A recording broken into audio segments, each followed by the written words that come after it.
강남 프렌치 레스토랑, 흰 테이블보 위로 장미꽃이 놓여 있었습니다. 처음 뵙겠습니다. 이서연이라고 합니다. 그 순간 윤정희의 숨이 멎었습니다. 10년 전 남편의 비서였던 바로 그 여자. 사돈 어르신은 예전보다 훨씬 여유로워 보이세요. 그땐 사장님이 참 젊고 열정적이셨죠.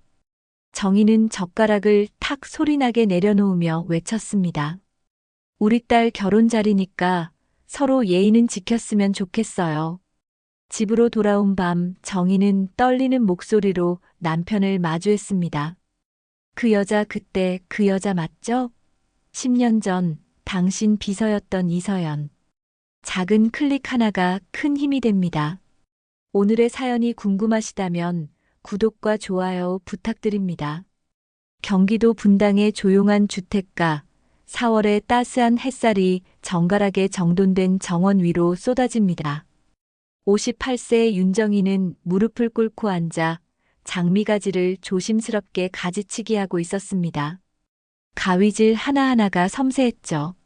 마치 자신의 인생을 다듬듯 정성스러웠습니다. 이제 우리 민지가 시집을 가네.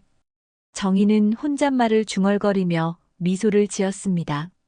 그 미소 속엔 기쁨도 있었지만 어딘가 쓸쓸함도 묻어 있었어요. 29년을 키워온 딸이 이제 자신의 품을 떠나 새로운 가정을 꾸린다는 사실이 실감나지 않았습니다.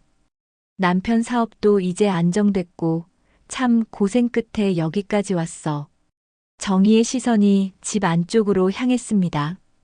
거실 소파에 앉아 서류를 넘기고 있는 남편 박상호의 모습이 보였죠. 61세인 상호는 중소건설업체 대표로 젊은 시절 밑바닥부터 시작해 지금의 자리까지 올라온 입지전적인 인물이었습니다. 체면을 중시하고 사회적 성공을 무엇보다 중요하게 여기는 남자였어요. 겉으로 보기엔 화목한 가정이었습니다. 분당의 넓은 주택, 안정된 경제력, 착한 딸. 누가 봐도 부러워할 만한 삶이었죠. 하지만 정희의 마음 한구석엔 오래전부터 사라지지 않는 불안이 자리 잡고 있었습니다. 그 사람 언젠가 나한테 비밀이 있었던 것 같아. 10년 전쯤이었을까요? 상호가 출장에서 돌아온 후 한동안 집안 분위기가 냉랭했던 때가 있었습니다. 그때 정희는 남편의 눈빛에서 무언가 숨기는 듯한 기색을 느꼈어요. 하지만 묻지 않았습니다. 알고 싶지 않았으니까요. 아니, 정확히 말하면 알게 되는 게 두려웠던 겁니다. 하지만 이제 그게 무슨 소용이람. 다 지나간 일인데. 정희는 고개를 저으며 불안한 생각을 떨쳐냈습니다. 지금은 딸의 결혼을 앞둔 행복한 시기잖아요. 과거의 의심 따위에 마음을 빼앗길 때가 아니었습니다. 바로 그때 현관문이 열리며 밝은 목소리가 들려왔습니다. 엄마, 아빠, 저 왔어요. 딸 민지였습니다. 사회복지사로 일하는 민지는 언제나 따뜻한 미소를 띠고 있었어요. 진심 어린 성격 덕분에 주변 사람들에게 사랑받는 아이였죠. 민지 옆엔 단정한 정장 차림의 남자가 서 있었습니다. 이도윤 32세. 민지가 결혼하겠다며 데려온 남자였어요. 어서 오세요, 도윤 씨. 정희는 반갑게 맞이했습니다. 도윤은 공무원으로 의젓하고 예의 바른 청년이었어요. 첫인상부터 믿음직스러웠죠. 어머님, 아버님, 안녕하세요. 도윤은 공손하게 인사를 건넸고 상호도 흐뭇한 표정으로 악수를 청했습니다. 우리 민지 잘 부탁합니다. 열심히 잘 모시겠습니다. 그날 오후 네 사람은 거실에 둘러앉아 결혼 이야기를 나눴습니다. 도윤의 집안은 교양 있고 경제력도 탄탄했어요. 도윤의 어머니는 과거 전문직에 종사했고 아버지는 이미 돌아가셨다고 했습니다. 정희는 마음속으로 안도했어요. 좋은 집안에 좋은 사람, 딸이 행복하게 살 수 있을 것 같았으니까요. 그럼 상견례는 언제쯤 하면 좋을까요? 민지가 밝게 물었습니다. 이번 주 토요일은 어떠세요? 강남에 괜찮은 프렌치 레스토랑이 있는데 거기서 뵙는 게 좋을 것 같아요. 도윤의 말에 상우가 고개를 끄덕였습니다. 좋습니다. 그럼 토요일로 정하죠. 네, 어머니께도 말씀드릴게요. 모든 게 순조로웠습니다. 정희는 차를 따르며 흐뭇하게 웃었어요. 이제 곧 딸의 결혼식을 올리고 손주도 볼 수 있겠구나 싶었죠. 오랜 세월 쌓아온 불안도 이제 사라질 것 같았습니다. 하지만 정희는 몰랐습니다. 이 평화로운 일상 뒤에 곧 닥쳐올 폭풍의 전조를 말이에요. 상견례를 사흘 앞둔 수요일 저녁이었습니다. 정희는 안방 책상 앞에 앉아 메모지를 펼쳐놓고 있었어요. 상견례 준비 목록을 적으려던 참이었죠. 선물은 무엇을 준비할까? 옷은 어떤 걸 입을까? 이런저런 생각에 마음이 분주했습니다. 민지가 보내온 메시지 하나가 휴대폰 화면에 떴어요. 엄마, 도윤이 어머니 성함이랑 연락처 보낼게요. 혹시 필요하실까봐. 정희는 미소를 지으며 메시지를 확인했습니다. 이름과 전화번호가 적혀 있었습니다. 이서연. 정희의 손가락이 멈췄습니다. 이상하게 낯이 익은 이름이었어요. 어디서 들어본 것 같은데 도무지 기억이 나질 않았죠. 정희는 고개를 갸우뚱하며 이름을 되뇌었습니다. 이서연, 이서연. 가슴 한구석이 묘하게 불편했어요. 마치 오래된 상처를 건드린 것처럼 미세한 통증이 느껴졌습니다. 정희는 눈을 감고 기억을 더듬어 봤어요. 분명 어디선가 들었던 이름인데 언제였을까요? 거실에서 텔레비전 소리가 들렸습니다. 상우가 뉴스를 보고 있었죠. 정희는 메모지를 들고 거실로 나갔어요. 여보. 응. 상우는 화면에서 눈을 떼지 않은 채 대답했습니다. 혹시 도윤이 어머니 성함이 이서연 씨래. 당신 그 이름 들어본 적 있어? 그 순간 상우의 손이 미세하게 떨렸습니다. 리모컨을 쥔 손이 경직되더니 그의 시선이 잠깐 흔들렸어요. 텔레비전 화면만 뚫어지게 바라보던 상우의 눈동자에 당황의 빛이 스쳤습니다. 글쎄 모르겠는데. 너무 짧은 대답이었습니다. 평소 상우라면 왜, 누군데? 그 정도는 되물었을 텐데 오늘은 달랐어요. 그는 서둘러 채널을 돌리며 화제를 돌리려 했습니다. 이번 상견례 장소가 어디라고 했지? 강남 프렌치 레스토랑이라고 했잖아. 정희는 남편의 얼굴을 가만히 바라봤습니다. 그의 눈빛엔 무언가 숨기려는 기색이 역력했어요. 정희의 가슴이 철렁 내려앉았습니다.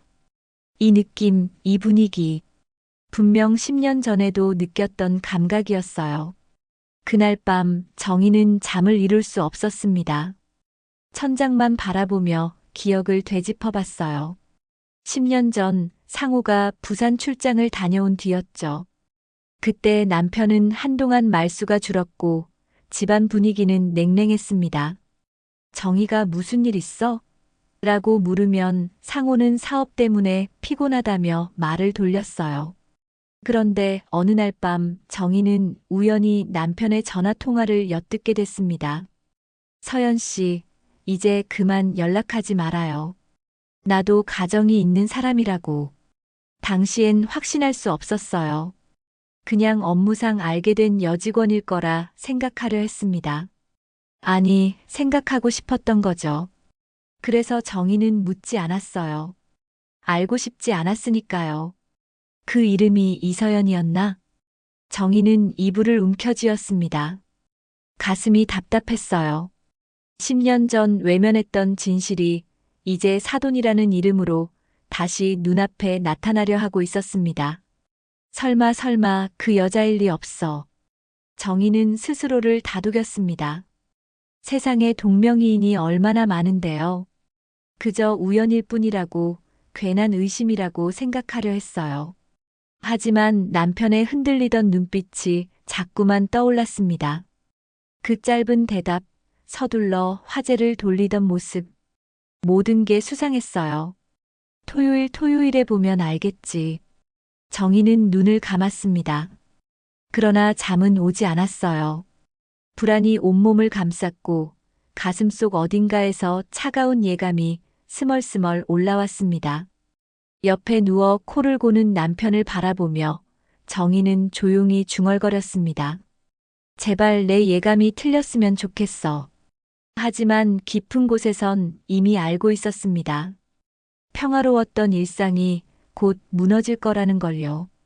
토요일 오후 2시 강남의 프렌치 레스토랑 앞이었습니다. 이번엔 같은 레스토랑이 아니었어요. 유리문 너머로 고급스러운 인테리어가 보였어요. 샹들리에가 은은하게 빛나고 흰 테이블보 위엔 붉은 장미 한 송이가 놓여 있었죠. 정희는 거울을 보며 립스틱을 고쳐 발랐습니다. 손이 미세하게 떨렸어요.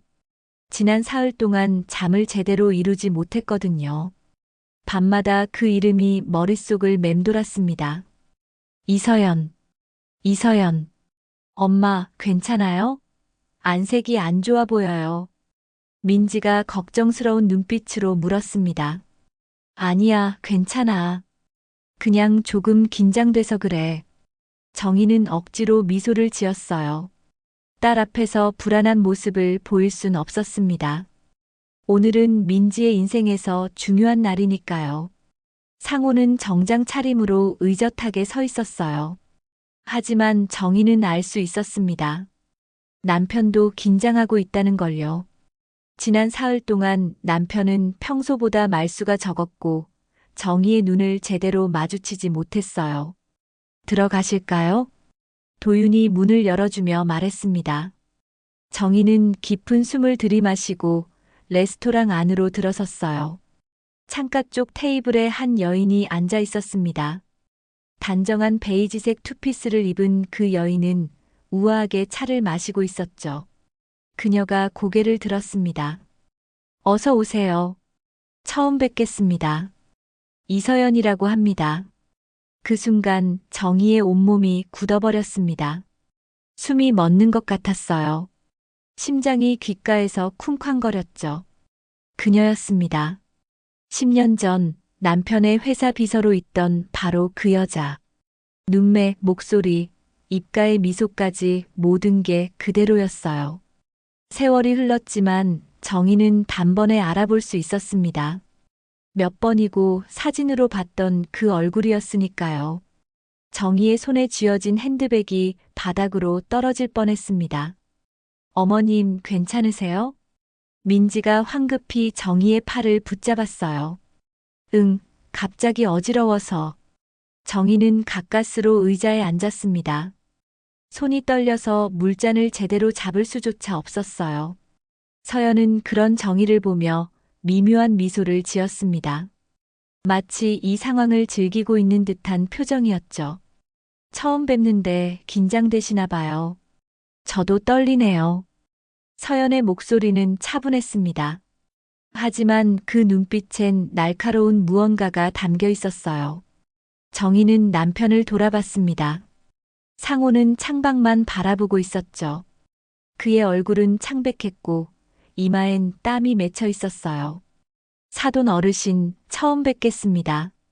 서연이 상호를 향해 말했습니다. 상호는 어색하게 고개를 숙이며 인사를 받았어요. 네, 반갑습니다. 딱딱하고 경직된 목소리였습니다. 테이블 위엔 미소가 오갔지만 공기는 얼음장처럼 차가웠어요. 웨이터가 메뉴판을 가져왔고 도윤과 민지가 음식을 주문했습니다. 하지만 정희는 메뉴판의 글씨가 하나도 눈에 들어오지 않았어요. 어머님, 뭐 드실래요?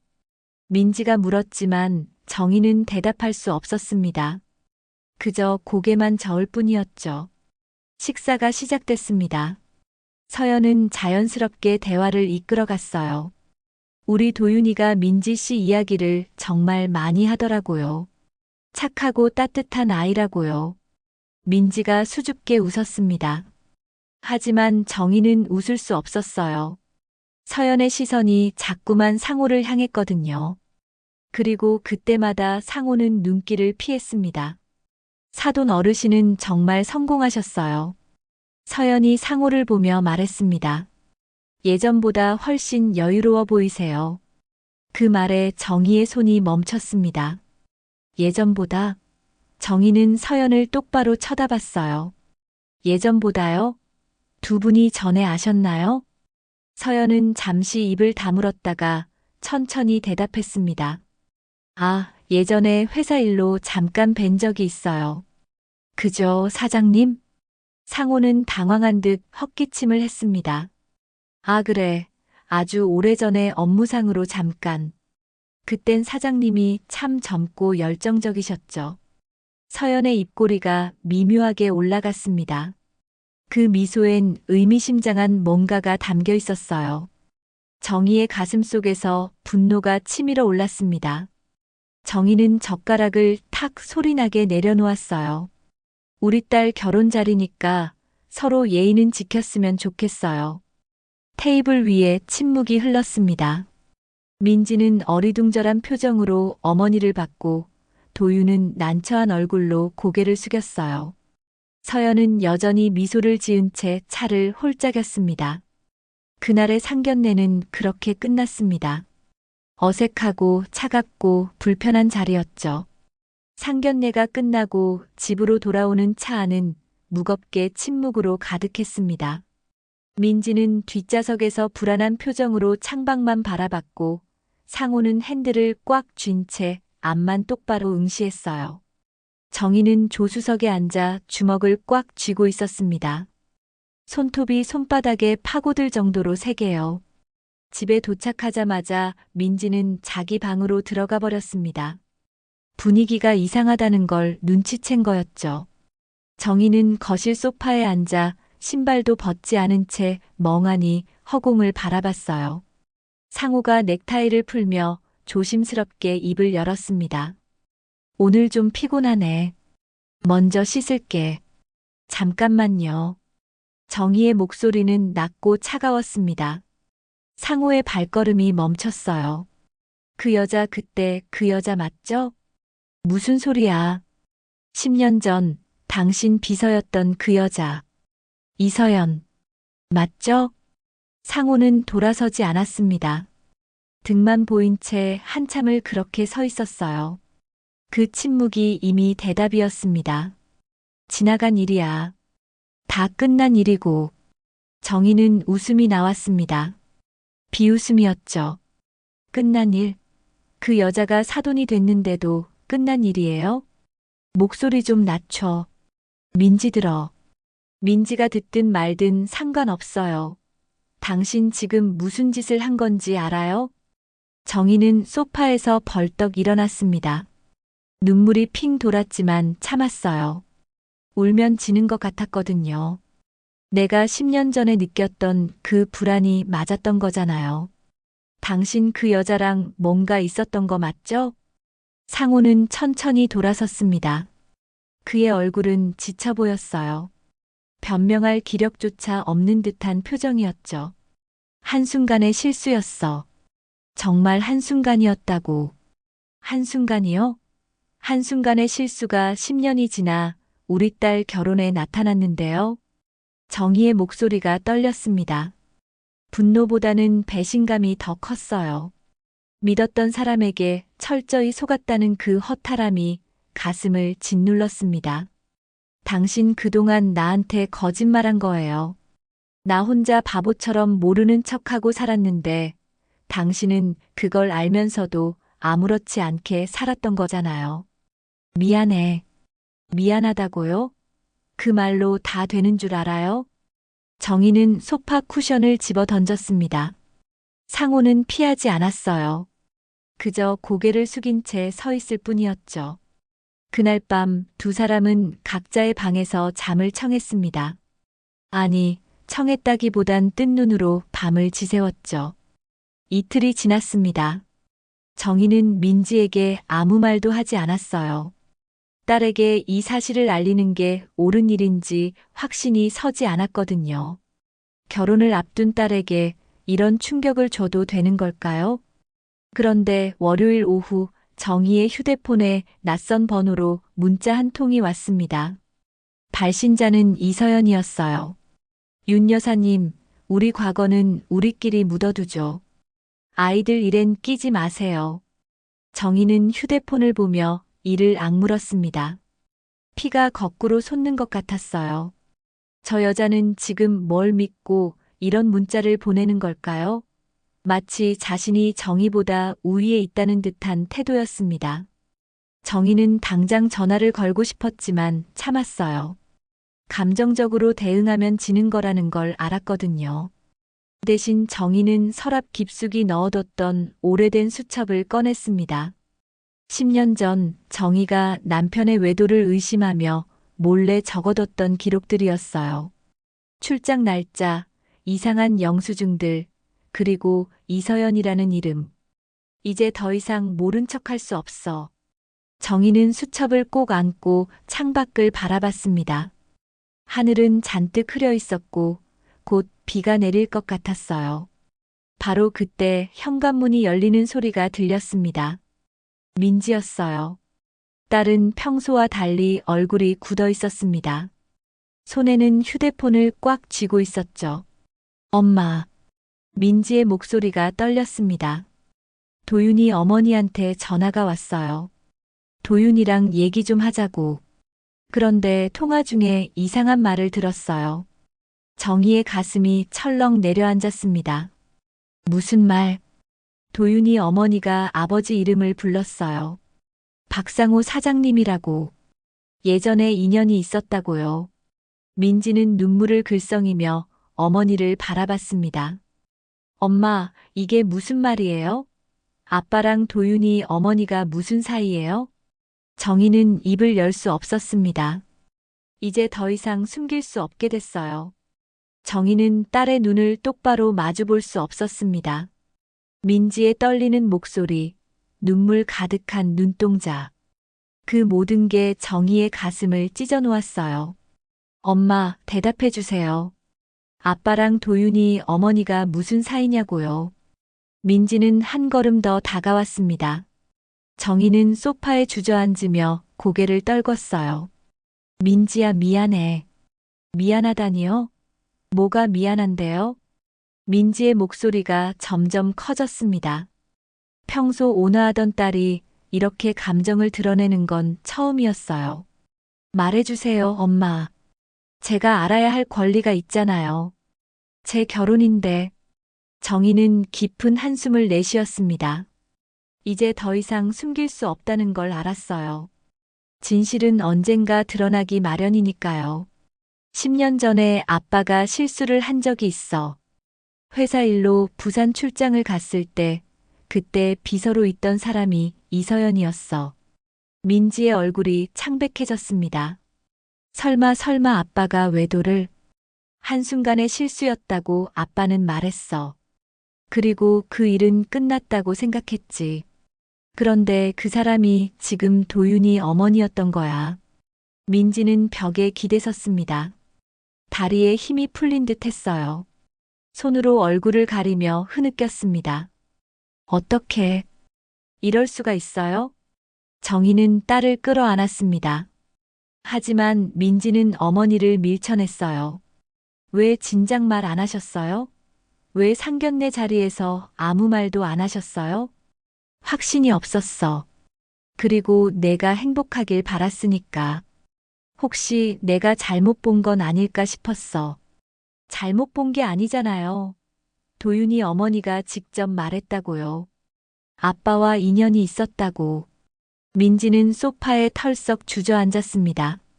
얼굴을 두 손으로 감싸고 울음을 터뜨렸어요.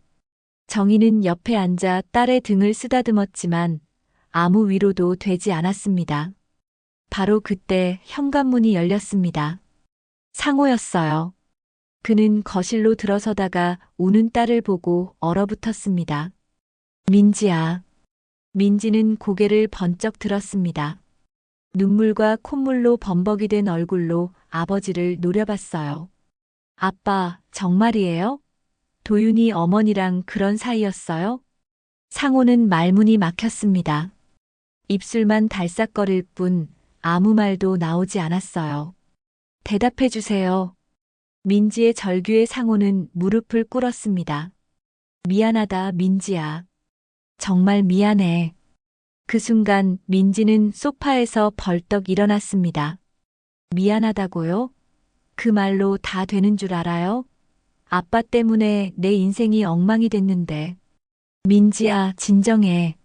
정희가 딸을 붙잡았지만 민지는 뿌리쳤습니다. 나 이 결혼 못해요. 도윤이한테 어떻게 얼굴을 들고 만나요?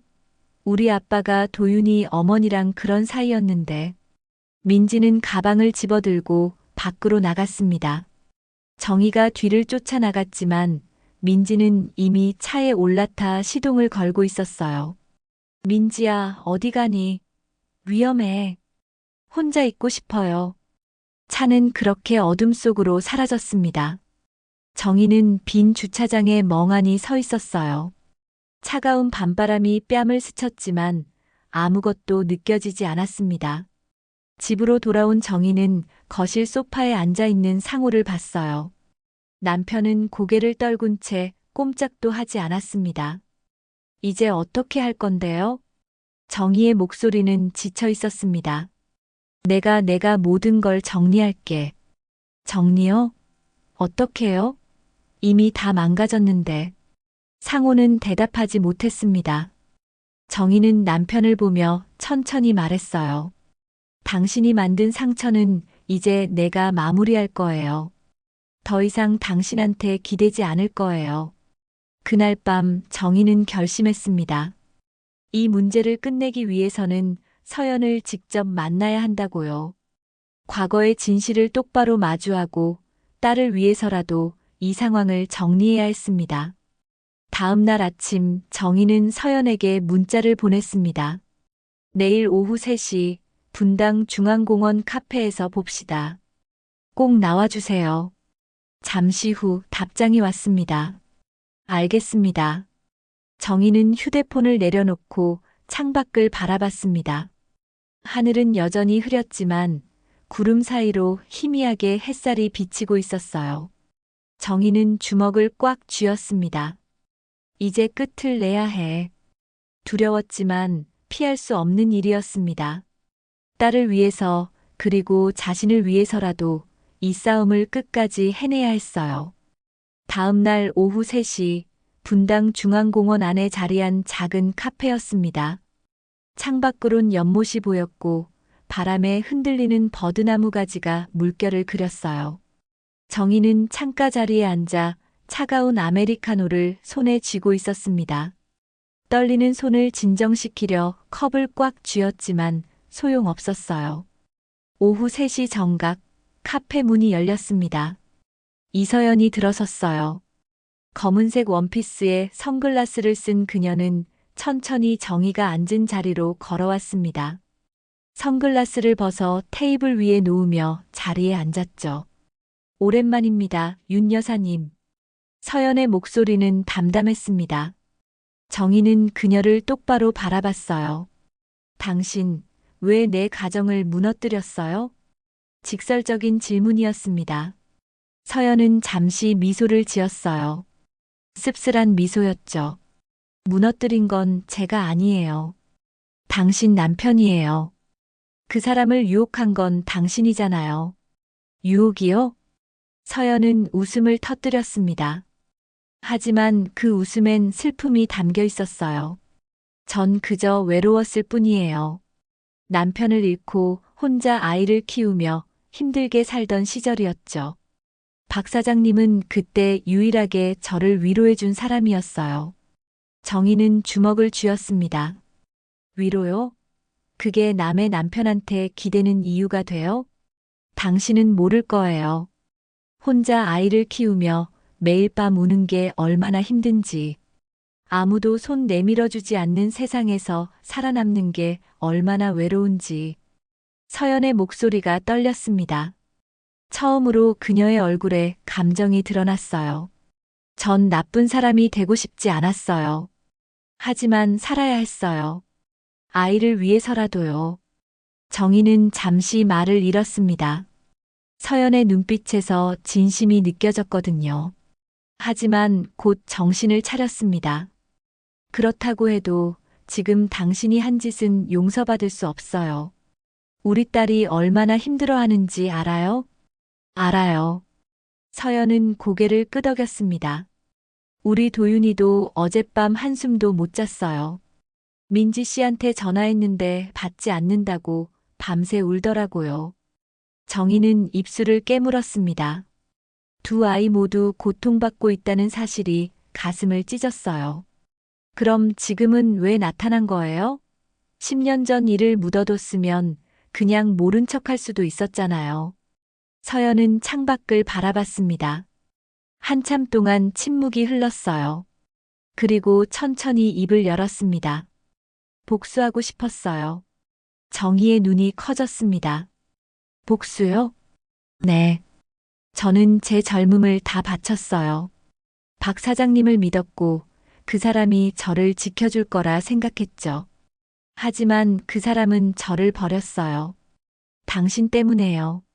서연의 목소리에 원망이 담겼습니다. 전 혼자 남겨졌어요. 다시 밑바닥부터 시작해야 했죠. 당신은 편안한 집에서 남편 덕에 잘 살고 있는데 전 혼자 악착같이 살아야 했어요. 정희는 숨이 막혔습니다. 서연의 고통이 거짓이 아니란 걸 알 수 있었어요. 하지만 동시에 분노도 느꼈습니다. 그래서 우리 딸까지 이용한 거예요? 그게 복수예요? 처음엔 몰랐어요. 도윤이가 민지 씨 만난다고 했을 때도요. 그런데 상견례 날짜를 잡고 나서 알게 됐죠. 박 사장님 딸이라는 걸요. 서연은 눈을 감았습니다. 그때 머릿속이 하얘졌어요. 이게 우연일까? 아니면 운명일까? 복수할 기회가 온 걸까? 아니면 그냥 놔둬야 할까? 그래서 선택한 게 복수였던 거군요. 정희의 목소리가 차갑게 식었습니다. 서연은 고개를 끄덕였어요. 네, 복수하고 싶었어요. 당신들이 저처럼 고통받는 걸 보고 싶었어요. 그럼 이제 만족했어요? 우리 가정이 무너지는 걸 봤으니까요. 정희는 떨리는 목소리로 물었습니다. 서연은 천천히 고개를 저었어요. 아니요. 만족하지 않았어요. 그녀의 눈에서 눈물이 흘러내렸습니다. 복수해도 제 상처는 아물지 않더라고요. 오히려 제 아들까지 아프게 만들었어요. 그게 제일 후회돼요. 정희는 서연을 바라봤습니다. 두 여인의 눈빛이 마주쳤어요. 그 안엔 원망과 슬픔 그리고 후회가 뒤섞여 있었습니다. 이제 그만해요. 정희가 말했습니다. 우리 아이들은 죄가 없어요. 이 아이들만큼은 피해자가 되면 안 돼요. 서연은 고개를 숙였습니다. 어깨가 떨렸어요. 알아요. 그 아이들만큼은 행복하게 살아야 하는데. 두 사람은 한참 동안 말없이 앉아 있었습니다. 카페 안엔 잔잔한 음악만 흐르고 있었어요. 일주일 후 양가 가족이 다시 모였습니다. 분당의 조용한 한식당 개인실이었죠. 정희가 제안한 장소였습니다. 화려한 곳이 아닌 진솔한 대화를 나눌 수 있는 곳이 필요했거든요. 민지는 창백한 얼굴로 어머니 옆에 앉았습니다. 일주일 동안 거의 먹지도 자지도 못한 듯 보였어요. 도윤 역시 수척해진 모습이었습니다. 그는 민지를 보려 했지만 민지는 고개를 돌렸어요. 상호는 문 쪽에 앉아 고개를 숙이고 있었습니다. 서연이 마지막으로 들어왔어요. 그녀도 지쳐 보였습니다. 화장으로 가렸지만 눈가에 다크서클이 역력했죠. 침묵이 흘렀습니다. 아무도 먼저 말을 꺼내지 못했어요. 무거운 공기가 방 안을 짓눌렀습니다. 서연이 먼저 입을 열었습니다. 모두에게 죄송하다는 말씀부터 드리고 싶습니다. 정희는 서연을 바라봤어요. 서연은 떨리는 손으로 물잔을 들었다가 다시 내려놓았습니다. 저와 박 사장님은 과거에 인연이 있었습니다. 10년 전 짧은 시간이었지만 잘못된 관계였어요. 민지가 눈을 질끈 감았습니다. 도윤은 어머니를 믿을 수 없다는 표정으로 쳐다봤어요. 엄마, 정말이에요? 도윤의 목소리가 떨렸습니다. 서연은 고개를 끄덕였어요. 미안하다, 아들아. 엄마가 잘못했어. 왜 이제 와서 말씀하세요? 왜 민지 씨를 만났을 때 말 안 하셨어요? 도윤의 목소리가 커졌습니다. 평소 차분하던 아들이 이렇게 감정을 드러내는 건 처음이었어요. 알면서도 숨기셨잖아요. 우리가 서로 사랑하는데 왜 그걸 이용하셨어요? 도윤아, 대답해 주세요. 서연은 눈물을 흘렸습니다. 복수하고 싶었어. 엄마도 사람이야. 상처받았고 아팠고 그 사람들이 미웠어. 그녀는 상호를 바라봤습니다. 하지만 이제 알았어. 복수는 아무 의미가 없다는 걸. 오히려 내가 더 아프게 만들었어. 상호가 일어섰습니다. 그는 정희와 민지, 그리고 서연과 도윤을 차례로 바라봤어요. 모두 제 잘못입니다. 상호의 목소리는 쉬어 있었습니다. 제가 한순간의 실수로 모두를 아프게 만들었습니다. 특히 민지, 아빠가 정말 미안하다. 민지는 고개를 돌렸습니다. 눈물이 볼을 타고 흘러내렸어요. 아빠 때문에 제 인생이 망가졌어요. 도윤이를 사랑하는데 이제 어떻게 만나요? 정희가 벌떡 일어섰습니다. 그만해요, 다들. 정희의 목소리가 방 안에 울렸습니다. 모두가 정희를 바라봤어요. 그래요, 맞아요. 다 틀어졌어요. 우리 모두 죄를 지었고 상처를 줬어요. 정희는 민지를 보며 말했습니다. 하지만 이젠 부끄럽지 않아요. 숨기지도 않을 거예요. 우리 모두가 이 죄를 똑바로 마주해야 해요. 그녀는 서연을 향했습니다. 당신도 나도 그리고 저 사람도 우리 모두 잘못했어요. 하지만 이 아이들까지 벌받게 할 순 없어요. 정희는 도윤을 바라봤습니다. 도윤 씨, 당신은 잘못이 없어요. 우리 민지도 마찬가지고요. 이 아이들은 진심으로 서로를 사랑했어요. 민지가 흐느꼈습니다. 엄마 하지만 전 이제. 민지야. 정희는 딸의 손을 잡았습니다. 내가 선택해. 엄마는 내 선택을 존중할게. 도윤 씨와 헤어지고 싶다면 그것도 좋아. 하지만 진짜 사랑한다면 이 상처를 딛고 일어서는 것도 용기야. 민지는 눈물을 닦으며 도윤을 봤습니다. 도윤도 민지를 바라보고 있었어요. 두 사람의 눈빛엔 여전히 사랑이 남아 있었습니다. 하지만 민지는 고개를 저었습니다. 미안해요, 도윤 씨. 전 아직 준비가 안 됐어요. 도윤의 눈에서 눈물이 떨어졌습니다. 알아요. 저도 시간이 필요해요. 정희는 두 사람을 보며 가슴이 미어졌습니다. 하지만 어쩔 수 없었어요.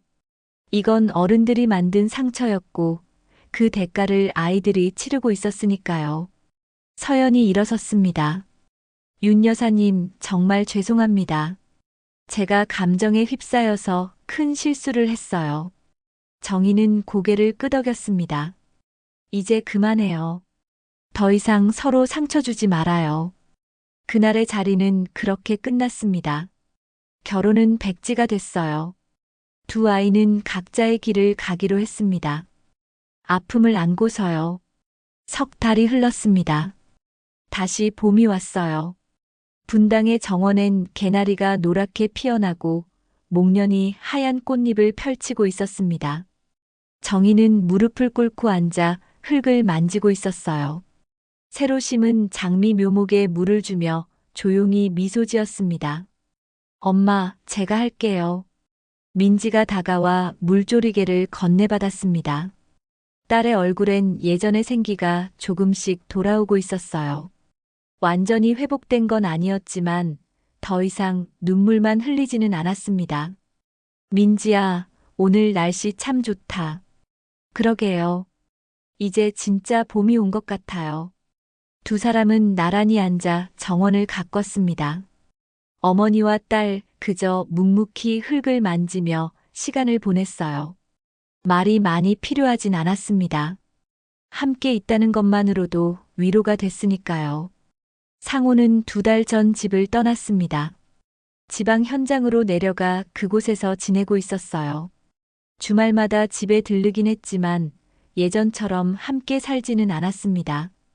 정희와 상호는 아직 이혼하지 않았어요. 하지만 거리를 두기로 했습니다. 서로에게 필요한 시간이었죠. 엄마, 아빠한테서 연락 왔어요? 민지가 조심스럽게 물었습니다. 응, 어제 전화 왔어. 잘 지낸다고 하더라. 엄마는 괜찮으세요? 정희는 딸을 보며 웃었습니다. 응, 괜찮아. 이제야 내 인생이 나답게 시작된 것 같아. 정말이었습니다. 처음엔 두려웠어요. 남편 없이 사는 것, 세상의 시선, 외로움. 모든 게 무서웠습니다. 하지만 시간이 지나면서 알게 됐어요. 혼자여도 괜찮다는 걸요. 아니, 오히려 홀가분하다는 걸요. 엄마, 저도 많이 배웠어요. 민지가 말했습니다. 사랑이 뭔지, 용서가 뭔지, 그리고 미움보다 용서가 더 어렵지만 더 강하다는 걸요. 정희는 딸의 손을 꼭 잡았습니다. 민지야, 내가 자랑스러워. 이렇게 강하게 일어선 내가 엄마 덕분이에요. 엄마가 먼저 용기 내셨잖아요. 두 사람은 미소를 나눴습니다. 아픔이 없어진 건 아니었어요. 여전히 가슴 한구석엔 상처가 남아 있었습니다. 하지만 이제 그 상처를 바라볼 용기가 생겼어요. 정희의 휴대폰이 울렸습니다. 낯선 번호였어요. 정희는 전화를 받았습니다. 여보세요? 윤 여사님, 저 이서연입니다. 정희는 잠시 망설였지만 차분히 대답했습니다. 네, 무슨 일이세요? 갑자기 전화드려서 죄송합니다. 그냥 감사하다는 말씀 드리고 싶어서요. 감사하다니요? 저를 용서해 주셔서요. 아니, 용서라기보단 이해해 주셔서요. 덕분에 저도 많이 반성했습니다. 정희는 창밖을 바라봤습니다. 저도 당신을 이해해요. 우린 모두 상처받은 사람들이었으니까요. 우리 도윤이가 요즘 많이 힘들어해요. 민지 씨 생각을 많이 하더라고요. 정희는 옆에 앉은 민지를 봤습니다. 민지도 전화 내용을 듣고 있었어요. 우리 민지도 마찬가지예요. 하지만 아직은 시간이 필요한 것 같아요. 그렇겠죠. 저도 그렇게 생각해요. 시간이 지나면 언젠가는 괜찮아지겠죠. 네, 그럴 거예요. 잠시 침묵이 흘렀습니다. 그리고 서연이 말했습니다. 윤 여사님 행복하세요. 당신도요. 전화가 끊겼습니다. 정희는 휴대폰을 내려놓고 하늘을 올려다봤어요. 파란 하늘에 하얀 구름이 천천히 흘러가고 있었습니다. 엄마, 전 아직 도윤 씨를 잊지 못했어요. 민지가 조용히 말했습니다. 알아. 사랑은 쉽게 사라지지 않으니까. 하지만 이제 알았어요. 진심 없이 이어진 인연은 결국 상처뿐이라는 걸요. 제대로 치유되지 않으면 또다시 아프게 된다는 것도요. 정희는 딸을 꼭 안아줬습니다. 그래, 맞아. 넌 이제 더 현명해졌어. 오후의 햇살이 두 사람을 비췄습니다. 정원엔 새싹들이 돋아나고 있었어요. 겨울을 이겨낸 생명들이 다시 피어나고 있었죠. 정희는 흙 묻은 손을 털어내며 일어섰습니다. 그리고 정원 한쪽에 심어둔 작은 나무를 바라봤어요. 지난주에 심은 목련나무였습니다. 아직 작고 연약했지만 언젠가는 크고 아름다운 꽃을 피울 거예요. 민지야, 저 나무 봐. 지금은 작지만 언젠간 크게 자랄 거야. 네, 엄마. 우리도 그렇게 될 거예요. 정희는 고개를 끄덕였습니다. 무너진 체면, 깨진 꿈, 상처받은 마음. 모든 게 고통스러웠지만 이제 다시 시작할 수 있었어요. 봄바람이 정원을 스쳤습니다. 꽃향기가 코끝을 간지렸어요. 정희는 눈을 감고 깊이 숨을 들이마셨습니다. 이제 시작이야. 새로운 봄이 왔습니다. 한 여인의 새로운 인생이 다시 피어나고 있었어요. 오늘 사연 어떠셨나요? 다음 시간에 더 좋은 사연 담아서 돌아오겠습니다. 오늘 사연이 즐거우셨다면 구독과 좋아요 부탁드립니다. 지금까지 사연본부였습니다. 감사합니다.